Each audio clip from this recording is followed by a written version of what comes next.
నమస్కారం ADB news కు స్వాగతం. ముందుగా హెడ్లైన్స్.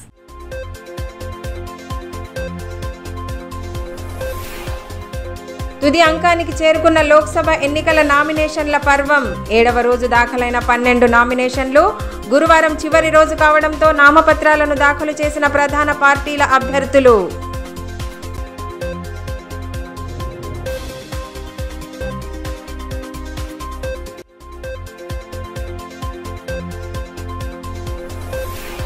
విడుదలైన ఇంటర్మీడియట్ ఫలితాలు. జిల్లాకు ఫస్ట్ ఇయర్లో 9, సెకండ్ ఇయర్లో 13వ స్థానం.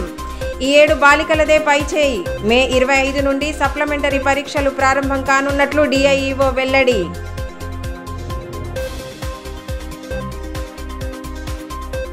లోక్సభ ఎన్నికల నామినేషన్ల ప్రక్రియ తుది అంకానికి చేరుకున్న నేపథ్యంలో ప్రధాన పార్టీల అభ్యర్థులు నామినేషన్లను దాఖలు చేశారు.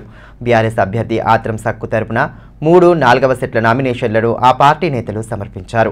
అదేవిధంగా కాంగ్రెస్తో సహా పలువురు స్వతంత్ర అభ్యర్థులు నామినేషన్లను అందజేశారు. లోక్సభ ఎన్నికల్లో కీలక ఘట్టమైన నామినేషన్ల పర్వం జోరందుకుంది. ఈ నెల 25వ తేదీ నామినేషన్ల స్వీకరణకు చివరి తేదీ కావడంతో ప్రధాన పార్టీల అభ్యర్థులు తమ నామపత్రాలను దాఖలు చేశారు.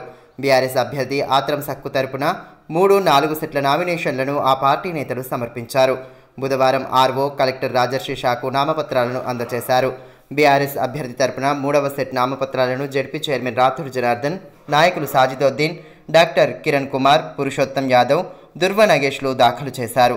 అదేవిధంగా 4వ సెట్ నామినేషన్ను BRS party Mudhol incharge Ramadevi, Adivasi Tudumdebba గౌరవ అధ్యక్షులు బుర్ష పొచ్చయ్య, కొలాం సంఘం జిల్లా అధ్యక్షులు కొడప సోనేరావు, ఆంధ్ర సంఘం ఉపాధ్యక్షులు సర్కె దత్తు, పోతింగ్ శంకర్లు దాఖలు చేశారు.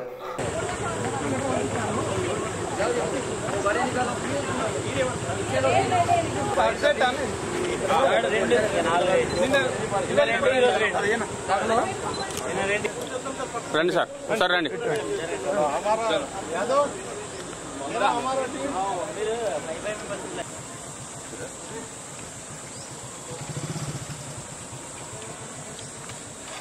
మరోవైపు కాంగ్రెస్ పార్టీ అభ్యర్థి ఆత్రం సుగుణ తన నామపత్రాలను ఆర్ఓ కలెక్టర్ రాజర్షి షాకు అందజేశారు. Khanapur MLA వెడమ Bujju Patel, Adilabad assembly incharge కంది శ్రీనివాసరెడ్డిలతో పాటు మరో 2 మద్దతుదారులతో కలిసి ఆమె తమ నామపత్రాలను సమర్పించారు.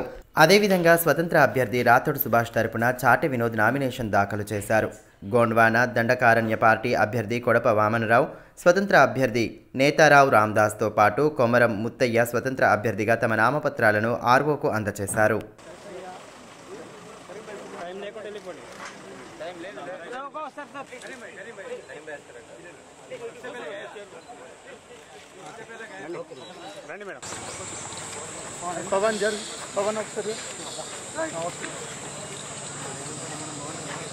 ఇంటర్మీడియట్ విద్యార్థుల ఉత్కంఠకు తెరదించుతూ బుధవారం పరీక్షా ఫలితాలు విడుదలయ్యాయి. జిల్లా ఫలితాల్లో ఈ ఏడాది బాలికలే పైచేయి సాధించగా రాష్ట్ర వ్యాప్తంగా మొదటి సంవత్సరంలో 9, రెండవ సంవత్సరంలో 13వ స్థానంలో జిల్లా నిలిచింది. ఈ మేరకు ఫలితాల వివరాలను డిఐఈఓ రవీందర్ కుమార్ తన ఛాంబర్లో ఏర్పాటు చేసిన మీడియా సమావేశంలో వెల్లడించారు. ఇంటర్మీడియట్ విద్యార్థులు ఆసక్తిగా ఎదురుచూస్తున్న ఫలితాలు బుధవారం విడుదలయ్యాయి. విద్యాశాఖ ముఖ్య కార్యదర్శి వెంకటేశం ఫలితాలను విడుదల చేశారు. జిల్లా విద్యార్థులు ఈ ఏడాది మిశ్రమ ఫలితాలను సాధించారు. ఇంటర్ ద్వితీయ సంవత్సరంలో గతేడాది కంటే కొంత వెనుకబడగా మొదటి సంవత్సరంలో మాత్రం ఫలితాలు మెరుగుపడ్డాయి. గత ఏడాది ఇంటర్ ప్రథమ సంవత్సరంలో రాష్ట్ర స్థాయిలో జిల్లా 10వ స్థానంలో నిలవగా ఈ ఏడాది 9వ స్థానంలో నిలిచింది. సెకండ్ ఇయర్లో గత ఏడాది 12వ స్థానం దక్కగా ఈసారి 13వ స్థానానికి పరిమితమైంది. కాగా ఈ ఏడాది సైతం ఫలితాల్లో బాలికలే పైచేయి సాధించారు. బాలుర కంటే బాలికలే అధికంగా ఉత్తీర్ణత సాధించడం విశేషం. జిల్లా వ్యాప్తంగా మొదటి సంవత్సరానికి 9,577 మంది పరీక్షలకు హాజరు కాగా ఇందులో 5,860 మంది ఉత్తీర్ణత సాధించారు. బాలికలు 3,426, బాలురు 2,434 మంది ఉన్నారు. సెకండ్ ఇయర్లో 9,309 మంది పరీక్షలకు హాజరు కాగా 6,165 మంది ఉత్తీర్ణత సాధించారు. ఇందులో బాలికలు 3,595, బాలురు 2570 మంది ఉన్నారు. మొత్తానికి ఇంటర్ ఫస్ట్ ఇయర్లో 61.5%, సెకండ్ ఇయర్లో 62.38% ఉత్తీర్ణత సాధించారు. జిల్లా ఇంటర్మీడియట్ ఫలితాల సరళిని డిఐఈఓ రవీందర్ వెల్లడించారు. ఇంటర్ ఫలితాల్లో విద్యార్థులు మెరుగైన ఫలితాలను సాధించారని తెలిపారు. ఈ నెల 25 నుండి మే 2వ తేదీ వరకు రీవెరిఫికేషన్, రీకౌంటింగ్కు ఆన్లైన్లో దరఖాస్తులు చేసుకోవచ్చని పేర్కొన్నారు. మే 25 నుండి అడ్వాన్స్ సప్లిమెంటరీ పరీక్షలు ఉంటాయని వెల్లడించారు. ఇంటర్మీడియట్ ఫస్ట్ అండ్ సెకండ్ వారి యొక్క రిజల్ట్స్ ఈరోజు జారీ చేయడం జరిగింది. మన యొక్క రాష్ట్రంలో ఫస్ట్ ఇయర్లో 60.01% వచ్చింది. అదేవిధంగా సెకండ్ ఇయర్లో 61.90% రిజల్ట్ వచ్చింది. ఈ సంవత్సరము ప్రాక్టికల్ ఎగ్జామ్స్ ఫిబ్రవరి 1, 2024 నుంచి 15 ఫిబ్రవరి 2024 నిర్వహించడం జరిగింది. అదేవిధంగా theory exams February 28, 2024 to 19 March 2024 వరకు వార్షిక పరీక్ష నిర్వహించడం జరిగింది. వీటి యొక్క రిజల్ట్స్ ఈరోజు విడుదల చేయడం జరిగింది. దాంట్లో ఫస్ట్ ఇయర్ రెగ్యులర్లో బాయ్స్ 4238 విద్యార్థులు హాజరైతే 2194 మంది విద్యార్థులు పాస్ అయ్యారు. అదేవిధంగా బాలికలలో 4313 విద్యార్థులు పరీక్ష రాస్తే 3026 మంది విద్యార్థులు పాస్ అయ్యారు. టోటల్ గా ఫస్ట్ ఇయర్ లో 61.05% రిజల్ట్ వచ్చింది. రాష్ట్రంలో ఫస్ట్ ఇయర్ లో మన ర్యాంక్ స్టేట్ ర్యాంక్ 9వ స్థానాన్ని ఆక్రమించడం జరిగింది. అదేవిధంగా వొకేషనల్ లో 430 మంది విద్యార్థులు పరీక్ష రాస్తే 240 విద్యార్థులు పాస్ అయ్యారు. గర్ల్స్ 596 మంది విద్యార్థులు పరీక్ష రాస్తే 400 మంది విద్యార్థులు పాస్ అయ్యారు. టోటల్ 62.38% వచ్చింది. స్టేట్ లో దీని యొక్క ర్యాంక్ ఫస్ట్ ఇయర్ లో 3వ స్థానాన్ని ఆక్రమించడం జరిగింది. అదేవిధంగా సెకండ్ ఇయర్ జనరల్ లో బాయ్స్ 4114 విద్యార్థులు పరీక్ష రాస్తే 2320 విద్యార్థులు పాస్ అయ్యారు. అదేవిధంగా గర్ల్స్ 4206 మంది విద్యార్థులు రాస్తే 3119 విద్యార్థులు పాస్ అయ్యారు. టోటల్ సెకండ్ ఇయర్ లో 65.75% రిజల్ట్ వచ్చింది మన ఆదిలాబాద్ జిల్లాలో. మన స్టేట్ లో మన యొక్క జిల్లా 11వ స్థానాన్ని ఆక్రమించడం జరిగింది. అదేవిధంగా వొకేషనల్ లో 240 విద్యార్థులు పాస్ అయ్యారు. బాయ్స్, గర్ల్స్ 446 మంది, మొత్తం 70.27% రిజల్ట్ వచ్చింది. స్టేట్ లో సెకండ్ ఇయర్ వొకేషనల్ లో 11వ స్థానాన్ని ఆక్రమించారు. అదేవిధంగా ప్రైవేట్ క్యాండిడేట్స్ రిజల్ట్ టోటల్ 36.83% వచ్చింది. స్టేట్ లో 3వ స్థానాన్ని ఆక్రమించడం జరిగింది. అదేవిధంగా ప్రైవేట్ లో వొకేషనల్ లో 46.48 రిజల్ట్ వచ్చింది. స్టేట్ లో 10th స్థానాన్ని ఆక్రమించడం జరిగింది. అదేవిధంగా అడ్వాన్స్ సప్లిమెంటరీ పరీక్షలు మే 24 నుంచి నిర్వహించడం జరుగుతాయి. దీని కొరకు పరీక్ష ఫీజు రేపటి నుండి ఆయా సంబంధిత కాలేజీలలో ప్రిన్సిపాల్ చెల్లింపు చేయవలసి ఉంటుంది. దీనికి మే 2 వరకు ఎగ్జామ్ ఫీజు చెల్లింపు చేయవలసి ఉంటుంది. జిల్లా కేంద్రానికి వచ్చిన ఆదిలాబాద్ పార్లమెంట్ నియోజకవర్గ సాధారణ పరిశీలకులు రాజేంద్ర విజయ్కు ఎన్నికల అధికారి కలెక్టర్ రాజర్షి షా స్వాగతం పలికారు. పుష్పగుచ్చం అందించి స్వాగతం పలికిన అనంతరం పలు అంశాలపై చర్చించారు. ఎస్పీ గౌసాలం, ఐటీడీఏపీఓ ఖుష్బూ గుప్తా తదితరులు ఆయనకు స్వాగతం పలికారు. లోక్సభ ఎన్నికల సందర్భంగా ఆదిలాబాద్ పార్లమెంటు నియోజకవర్గానికి సంబంధించి ఏమైనా సందేహాలు, ఫిర్యాదులకు మొబైల్ నంబర్ 8523876384కు సంప్రదించవచ్చని, నేరుగా సంప్రదించాలనుకునేవారు మధ్యాహ్నం 3 గంటల నుండి 4 గంటల వరకు పెన్గంగా గెస్ట్ హౌస్లో సంప్రదించవచ్చని సాధారణ పరిశీలకులు రాజేంద్ర విజయ్ తెలిపారు. ఆదిలాబాద్ పట్టణంలో జరిగిన జనజాతర సభలో ఈసీ నిబంధనలకు విరుద్ధంగా ముఖ్యమంత్రి రేవంత్ రెడ్డి ప్రసంగించారని బీఆర్ఎస్ నేతలు ఎన్నికల అధికారికి ఫిర్యాదు చేశారు. బుధవారం కలెక్టరేట్లో ఎన్నికల అధికారి కలెక్టర్ రాజర్షి షాను కలిసి ఫిర్యాదు అందించారు. ఆదిలాబాద్ జిల్లా కేంద్రంలో కాంగ్రెస్ పార్టీ జనజాతర పేరిట నిర్వహించిన సభలో పాల్గొన్న ముఖ్యమంత్రి రేవంత్ రెడ్డి ఈసీ నిబంధనలను అతిక్రమించేలా ప్రసంగించారని బీఆర్ఎస్ జిల్లా ఉపాధ్యక్షులు విజ్జగిరి నారాయణ అన్నారు. ఈ విషయమై ఎన్నికల రిటర్నింగ్ అధికారి కలెక్టర్కు బుధవారం ఫిర్యాదు చేశారు. కార్యక్రమంలో పార్టీ నేతలు సేవ జగదీష్, సతీష్, ఆసిఫ్, ఖలీం, సోహెబ్ తదితరులు పాల్గొన్నారు. ఈసీ నిబంధనలను పాటించని ముఖ్యమంత్రిపై తగు చర్యలు తీసుకోవాలని కోరారు.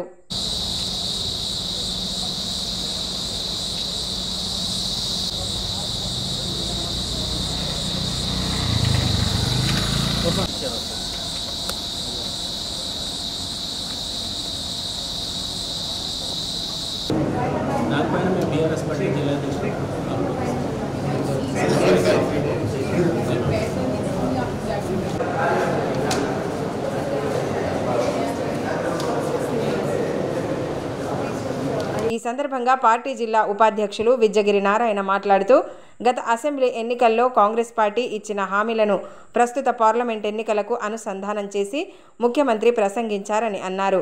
కాంగ్రెస్ అభ్యర్థి గెలవకపోతే సంక్షేమ పథకాలు ఆగిపోయే ప్రమాదం ఉందని ప్రసంగించినట్లు పేర్కొన్నారు. తెలంగాణ రాష్ట్ర పథకాలను పార్లమెంట్ ఎన్నికలకు ముడిపెట్టి ఓటర్లను ప్రభావితం చేసే విధంగా వ్యాఖ్యలు చేశారని అన్నారు. ఒక రాష్ట్రానికి ముఖ్యమంత్రి అయిన రేవంత్ రెడ్డి గారు ప్రభుత్వ నిబంధనలు ఈసీ నిబంధనలు పాటించాల్సిన బాధ్యత కలిగిన వ్యక్తి ఇలా ఎన్నికల కమిషన్ నిబంధనలు ఉల్లంఘించడం నేరమని ఇవాళ మా బీఆర్ఎస్ పార్టీ ఆధ్వర్యంలో మా పార్టీ గౌరవ జిల్లా అధ్యక్షులు జోగు రామన్న గారు రిటర్నింగ్ ఎన్నికల అధికారి జిల్లా కలెక్టర్ గారైన రాజర్షి షా గారికి కంప్లైంట్ చేయడం జరిగింది. 22 తారీఖు నాడు సీఎం గారు మాట్లాడుతూ బహిరంగ సభలో ఒకవేళ ఆదిలాబాద్లో ఆత్రం సుగుణ గారిని ఎంపీగా గెలిపించకపోతే ప్రభుత్వ పథకాలు ఆగిపోతవి, 500 రూపాయలకు ఇచ్చేటువంటి గ్యాస్ సిలిండర్ ఆగిపోతుంది, 200 యూనిట్ల విద్యుత్ ఆగిపోతుంది. అవి ఆగిపోతే పేదలు ప్రజలు నెలకు 1000 రూపాయలు 2000 రూపాయలు కట్టాల్సి వస్తుంది. అదేవిధంగా 5 లక్షల రూపాయలు ఇందిరమ్మ గృహం కింద ఉచితంగా వచ్చే 5 లక్షల రూపాయలు కూడా ఆగిపోయే ప్రమాదం ఉంది. అది ప్రజలకే నష్టమని అట్లా అనేక రాష్ట్ర ప్రభుత్వానికి సంబంధించినటువంటి సంక్షేమ పథకాలు ఇవి. గత అసెంబ్లీ ఎన్నికల్లో కాంగ్రెస్ పార్టీని రాష్ట్రంలో అధికారంలో తీసుకొస్తే ఈ పథకాలు 6 గ్యారంటీలు 13 పథకాలు అమలు చేస్తామని చెప్పి అధికారంలోకి వచ్చారు. అధికారంలోకి వచ్చిన వాళ్ళు ఆ 6 గ్యారెంటీలు అమలు చేసే బాధ్యత లేకుండా ఇవాళ పార్లమెంట్ ఎన్నికలకు లింకు పెట్టి మాట్లాడుతున్నారు. అంటే అసెంబ్లీ ఎన్నికలకు పార్లమెంటు ఎన్నికల పొంతనేమిటి? రాష్ట్ర ప్రభుత్వం వచ్చింది, మీరు ఇచ్చిన హామీలు అమలు చేయాలా? అది అమలు చేయకుండా రాహుల్ గాంధీ ప్రధానమంత్రి అవుతేనే, ఆదిలాబాద్లో ఆత్రం సుగుణ గారు ఎంపీగా గెలిస్తేనే మేము ఇచ్చినటువంటి ఈ సంక్షేమ పథకాలు అమలు అవుతాయి. లేకపోతే అవి ఆగిపోతే కేసీఆర్కి నష్టం లేదు, అది పేద ప్రజలకే నష్టం, ప్రజలకు నష్టం అని చెప్పి వాళ్ళ ప్రజలను మభ్యపెట్టే విధంగా భయభ్రాంతులు గురి చేసే విధంగా ఆయన వ్యాఖ్యలు ఉన్నాయి. అంటే ఒకవేళ కాంగ్రెస్ పార్టీ గనక చేతి గుర్తుకి ఓటేసి ఆత్రం సుగుణ గారిని గెలిపించకపోతే మాకు 5 లక్షల రూపాయల ఇందిరమ్మ గృహం ఆగిపోతుందేమో, లేకపోతే 500 గ్యాస్ సిలిండర్ ఆగిపోతుందేమో, ఉచిత బస్సు ప్రయాణం కూడా ఆగిపోయే అవకాశం ఉందని చెప్పి అది ప్రజలకు నష్టం అని చెప్పి రేవంత్ రెడ్డి గారు మాట్లాడడం అనేది చాలా హాస్యాస్పదంగా ఉంది. పార్లమెంట్ ఎన్నికలకు అసెంబ్లీ ఎన్నికలకు ఇచ్చినటువంటి హామీలకు ఎలాంటి పొంతలు లేదు. దీనికి లింక్ పెట్టి మాట్లాడడం అనేది ఇది కేవలం ఓటర్లను మభ్యపెట్టడము లేదా ప్రజలను భయభ్రాంతికి గురి చేయడమే అవుతుంది. ఖచ్చితంగా ఈసీ దీనిపైన చర్యలు తీసుకోవాలని చెప్పి ఇలా మా గౌరవ పార్టీ జిల్లా అధ్యక్షులు జోగురామన్న గారు కలెక్టర్ గారికి కంప్లైంట్ ఇవ్వడం జరిగింది. తక్షణంగా ఈసీ నిర్ణయాలు తీసుకోవాలని చెప్పి మేము కోరుతా ఉన్నాం. ప్రజలకు మేము ఒకే పిలుపునివ్వదలుచుకున్నాం. మనము తెలంగాణ రాష్ట్రం సాధించిన తర్వాత మన ప్రాంతము అభివృద్ధి అవుతుందని చెప్పి మనం అనేక ఉద్యమాలు చేసి తెలంగాణ రాష్ట్రాన్ని కొట్లాడి తెచ్చుకున్నాం. ఈ కొట్లాడి తెచ్చుకున్నటువంటి తెలంగాణ రాష్ట్రంలో కాంగ్రెస్ పార్టీ 420 బూటకపు హామీలు ఇచ్చి అధికారంలోకి వచ్చారు. ఆ హామీలను అమలు చేయకుండా ఇవాళ పూటకొక మాట మాట్లాడుతున్నారు. కాబట్టి ఈ తెలంగాణ రాష్ట్రం ఇవాళ మోసకారుల చేతిలో 420ల చేతిలో పోయింది. కాబట్టి ఈ తెలంగాణ రాష్ట్ర సాధన కోసం మరొక్కసారి కూడా మనం బీఆర్ఎస్ పార్టీ వైపు నిలబడి బీఆర్ఎస్ పార్టీ కారు గుర్తుకు ఓటేయాలని చెప్పి మరొకత ఈ తెలంగాణ రాష్ట్రాన్ని 420 గల చేతుల నుంచి విముక్తి కోసం మనం పోరాటం చేసిన బాధ్యత మన అందరిపైన ఉందని చెప్పి తెలియజేస్తూ భవిష్యత్తులో ఇవాళ కాంగ్రెస్ బీజేపీ 2 పార్టీలు కూడా నామారూపం లేకుండా ఓడిపోయే పరిస్థితి ఉంది. మొన్న గమనించాం 22 తారీఖు నాడు సీఎం గారు బహిరంగ సభలో మన గతంలో చూసాం. ఏ పార్టీ సంబంధించిన ప్రభుత్వం అధికారంలో ఉన్నా ఏ సీఎం వచ్చినా ఆదిలాబాద్లో జన తాకిడి అనేది కనబడేది. విస్తృతంగా జనాలు ఇలా కిక్కిరిసిపోయేది. మొన్న చూసాం 4-5 వేల కాడ నుంచి కూడా ఎక్కువ లేనటువంటి పరిస్థితి ఉంది. సీఎం రేవంత్ రెడ్డి గారి ప్రోగ్రాం అనేది అట్టర్ ఫ్లాప్ జరిగింది. ప్రజలందరూ కూడా కేసీఆర్ ప్రభుత్వం రావాలని కోరుకుంటున్నారు. మరొకసారి కేసీఆరే సీఎం కావాలని కోరుకుంటున్నారు. కాబట్టి భవిష్యత్ ఎన్నికల్లో ఎంపీ ఖచ్చితంగా ఆదిలాబాద్ గడ్డపైన బీఆర్ఎస్ పార్టీ ఎంపీ గెలవబోతుందని చెప్పి చెప్పదలుచుకున్నాం. ఈసీ ఉల్లంఘించినటువంటి నిబంధనలు ఉల్లంఘించిన రేవంత్ రెడ్డి గారిపైన చట్టపరమైన చర్య తీసుకోవాలని చెప్పి మేము ఈసీకి కోరుతా ఉన్నాం. లోక్సభ ఎన్నికల నామినేషన్ సందర్భంగా బుధవారం బీజేపీ శ్రేణులు పట్టణంలో ర్యాలీ నిర్వహించాయి. ఎంపీ అభ్యర్థి గోడం నగేష్తో పాటు ఉమ్మడి జిల్లా ఎమ్మెల్యేలు, పార్టీ నేతలు పాల్గొన్నారు. అనంతరం ఆర్ఓకు నామపత్రాలను అందజేశారు. ఉమ్మడి జిల్లా ఎమ్మెల్యేలు పాయల్ శంకర్, మహేశ్వర్ రెడ్డి, పాల్వాయి హరీష్ బాబు, రామారావు పటేల్తో పాటు ముఖ్య నేతలు పాల్గొన్నారు. పట్టణంలోని రామ్లీలా మైదానం నుండి ప్రారంభమైన ర్యాలీ తెలంగాణ తల్లి కూడలి, కోమరం భీం కూడలి వరకు సాగింది.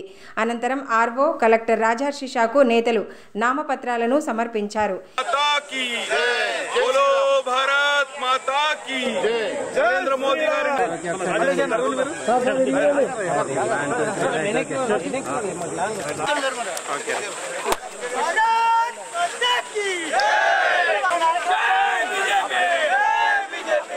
ఈ సందర్భంగా ఎమ్మెల్యేలు మాట్లాడుతూ మోసపూరిత మాటలతో అధికారంలోకి వచ్చిన కాంగ్రెస్ ప్రభుత్వం నిజస్వరూపం 4 నెలల కాలంలోనే బయటపడిందని అన్నారు. ఇటీవల జిల్లా కేంద్రంలో నిర్వహించిన సభలో ముఖ్యమంత్రి రేవంత్ రెడ్డి చేసిన వ్యాఖ్యలను తీవ్రంగా ఖండించారు. ఏ ఇంటికి వెళ్ళినా, ఏ గ్రామానికి వెళ్ళినా, ఏ పట్టణానికి వెళ్ళినా 3వసారి దేశ ప్రధానమంత్రిగా నరేంద్ర మోడీ గారిని చేసుకోవాల్సిందే. ఇది మా అందరి బాధ్యత అనే విధంగా ప్రతి ఒక్కరు ఓటరు మహాశయులు ఈరోజు మాట్లాడుతూ ఉన్నారు. స్వచ్ఛందంగా ఈరోజు నామినేషన్ కొరకు అభిమానులు నరేంద్ర మోడీ గారు 3వసారి ప్రధానమంత్రి కావాలని బలంగా కోరుకునేటటువంటి ప్రతి ఒక్కరు కూడా వేలాది మందిగా తరలివచ్చి వాళ్ళంతా కూడా సంఘీభావం ప్రకటించడం జరిగింది. తప్పకుండా ఈ తెలంగాణ రాష్ట్రంలో ఉన్నటువంటి 17 పార్లమెంటు స్థానాలలో ఆదిలాబాద్ పార్లమెంటు స్థానాన్ని భారతీయ జనతా పార్టీ భారీ మెజార్టీతో గెలవబోతున్నది. అదేవిధంగా ఎంపీ అభ్యర్థి గోడం నగేష్ మాట్లాడుతూ గత 10 ఏళ్లుగా కేంద్రంలో సమర్థవంతమైన పటిష్టమైన ప్రభుత్వం కొనసాగిందని, దేశ భవిష్యత్తు కొరకు తిరిగి ఆ ప్రభుత్వాన్ని ఎన్నుకోవాల్సిన బాధ్యత ప్రతి ఒక్కరిపై ఉందని అన్నారు. పార్లమెంటు నియోజకవర్గంలో నెలకొన్న సమస్యల పరిష్కారానికి కృషి చేస్తానని పేర్కొన్నారు. మీరందరికీ కూడా తెలుసు, ఈరోజు భారతదేశంలో ఒక సమర్థవంతమైనటువంటి పాలన 10 సంవత్సరాల నుంచి జరుగుతూ ఉంది. ఒక నీతివంతమైనటువంటి పాలన జరుగుతూ ఉంది. సంక్షేమ కార్యక్రమాలు చేస్తున్నటువంటి ప్రభుత్వం ఉంది. అది ఎవరి ప్రభుత్వం? ఏ పార్టీ ప్రభుత్వం? ఈరోజు నరేంద్ర మోడీ గారి ప్రభుత్వం, భారతీయ జనతా పార్టీ ప్రభుత్వం. మనమందరం కూడా ప్రధాని గారి నాయకత్వంలో, అదే మాదిరిగా ఈ ప్రభుత్వం యొక్క భాగస్వామ్యటువంటి మనమందరం కూడా సగర్వంగా గర్వించదగ్గ విషయం అని చెప్పేసి ఈ సందర్భంగా నేను గుర్తు చేస్తా ఉన్నాను. ఇంటర్మీడియట్ ఫలితాలు విడుదలైన నేపథ్యంలో పలు కళాశాలల విద్యార్థులు ఉత్తమ ఫలితాలు సాధించారు. మంచి ప్రతిభ కనబరిచిన విద్యార్థులను ఆయా కళాశాలల అధ్యాపకులు, తల్లిదండ్రులు ప్రత్యేకంగా అభినందించారు. ఇంటర్మీడియట్ ఫలితాలు విడుదలైన నేపథ్యంలో పట్టణంలోని పలు కళాశాలల విద్యార్థులు సత్తా చాటారు. అధ్యాపకులు, తల్లిదండ్రుల ప్రోత్సాహంతో ఉత్తమ ఫలితాలను సాధించగా వారికి పలువురు అభినందనలు తెలియజేశారు. ఇందులో భాగంగానే పట్టణంలోని ఎస్ఆర్ కళాశాలకు చెందిన పలువురు విద్యార్థులు ఇంటర్ ఫలితాల్లో మంచి ప్రతిభను కనబరిచారు. ఎంపీసీ సెకండ్ ఇయర్లో మార్షెట్టి హరిణి 988 మార్కులు, సుఖ్బీర్ కౌర్ 987, గోకా సాత్విక 986 మార్కులు సాధించారు. బైపీసీ విభాగంలో ఖ్యాతం బిందు 988 మార్కులు, పాల శ్రీనిజ 983, రాథోడ్ దివ్య 982 మార్కులు సాధించారు. 15 మంది విద్యార్థులు 980 మార్కులకు పైగా సాధించినట్లు కళాశాల ప్రతినిధులు తెలిపారు. ఫస్ట్ ఇయర్ ఎంపీసీ విభాగంలో అదితి దేశ్పాండే 467 మార్కులు, మేఘనా జాదవ్ 466, గడ్డం కీర్తి 465, సడలి ప్రణయ్ 465, కనపర్తి వీణ 465, కోటోజు పద్మావతి 465 మార్కులు సాధించారు. బైపీసీ విభాగంలో దివ్య వైలే 436, ఆంజల్ కలమడుగు 436, లోకహరిణి 436, సంజనా పెర్కా 435, శిరీషా డోంగ్రే 435, స్నేహ జాదవ్ 435 మార్కులు సాధించారు. వీరిని కళాశాల అధ్యాపకులు ప్రత్యేకంగా అభినందించారు. ఎస్ఆర్ కళాశాల chairman Varadareddy, director Santosh Reddy, Madhukar Reddy, zonal incharge Srinivas Reddy, principal Brahmam, Jaipal Reddy, Aravind తదితరులు విద్యార్థులను ప్రత్యేకంగా అభినందించారు. ఎంపీసీ విభాగంలో 467 అవుట్ ఆఫ్ 470, 466, 465 అలా 460 ఏబో దాదాపు 25 మంది విద్యార్థులు. బైపీసీ విభాగంలో 440 మార్క్స్ గాను 436, 435, 434 ఇట్లా దాదాపుగా 28 మంది విద్యార్థులు బైపీసీ విభాగంలో మార్కులు సాధించడం జరిగింది. ఇలాంటి ఫలితాలు ప్రతి సంవత్సరం కూడా ఇంతకంటే మెరుగైన ఫలితాలను మేము సాధించగలుగుతాం. హనుమాన్ జన్మోత్సవాన్ని పురస్కరించుకొని విశ్వ హిందూ పరిషత్ బజరంగ్ దళ్ ఆధ్వర్యంలో నిర్వహించిన శోభాయాత్ర కన్నుల పండువగా సాగింది.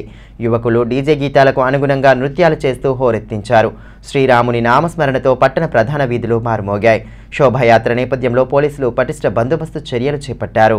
జై శ్రీరామ్ జై హనుమాన్ నినాదాలు, కాషాయ జెండాల రెపరెపలు, యువకుల నృత్యాలతో ఆదిలాబాద్ పట్టణ ప్రధాన వీధులు మారుమోగాయి. హనుమాన్ జన్మోత్సవాన్ని పురస్కరించుకుని విశ్వ హిందూ పరిషత్ బజరంగ్ దళ్ ఆధ్వర్యంలో మంగళవారం సాయంత్రం నిర్వహించిన భారీ శోభాయాత్ర కన్నుల పండువగా సాగింది. స్థానిక శ్రీ రామచంద్ర గోపాలకృష్ణ మఠం నుండి పట్టణ ప్రధాన వీధుల గుండా శోభాయాత్రను నిర్వహించారు. భారీ శ్రీరాముడు, ఆంజనేయుల విగ్రహాలను అందంగా అలంకరించిన రథంలో ఉంచి ఊరేగింపు జరిపారు. ఎమ్మెల్యే పాయల్ శంకర్, మఠాధిపతి శ్రీ యోగానంద సరస్వతి ముఖ్య అతిథులుగా హాజరై శోభాయాత్రను ప్రారంభించారు. అదేవిధంగా హనుమాన్ దీక్షాదారులకు పాద సంప్రోక్షణ చేశారు.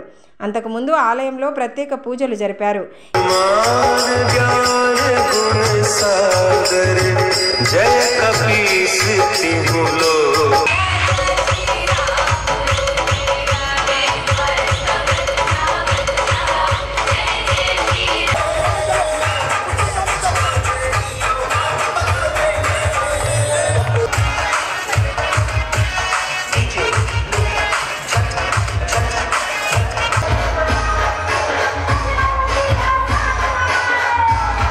ఇక శోభాయాత్ర పట్టణంలోని నేతాజీ చౌక్, అంబేద్కర్ చౌక్, అశోక్ రోడ్ల మీదుగా సాగింది.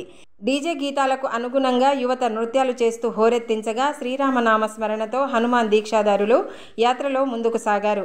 శోభాయాత్ర నేపథ్యంలో పోలీసులు కట్టుదిట్టమైన భద్రతా చర్యలు చేపట్టారు. ఎటువంటి అవాంఛనీయ ఘటనలకు ఆస్కారం లేకుండా పటిష్ట బందోబస్తు నిర్వహించారు.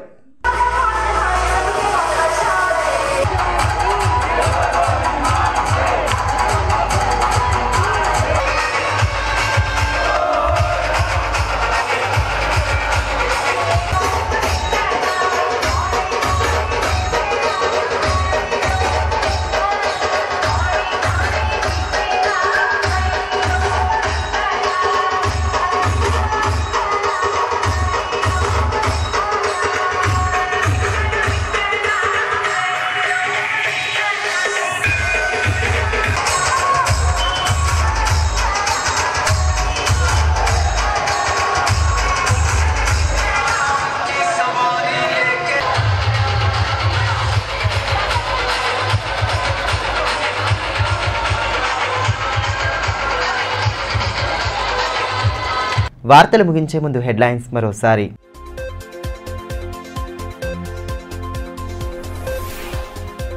తుది అంకానికి చేరుకున్న లోక్సభ ఎన్నికల నామినేషన్ల పర్వం. 7వ రోజు దాఖలైన 12 నామినేషన్లు. గురువారం చివరి రోజు కావడంతో నామపత్రాలను దాఖలు చేసిన ప్రధాన పార్టీల అభ్యర్థులు.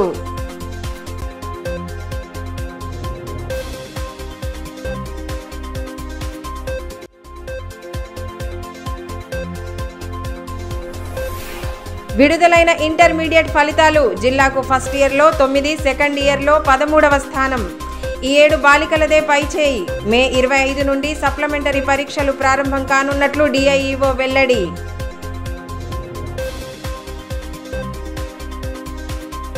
ఈ వార్తలు ఇంతటితో సమాప్తం. తిరిగి ప్రసారమయ్యే మరో బులెటిన్లో మళ్ళీ కలుసుకుందాం. అంతవరకు సెలవు. నమస్కారం.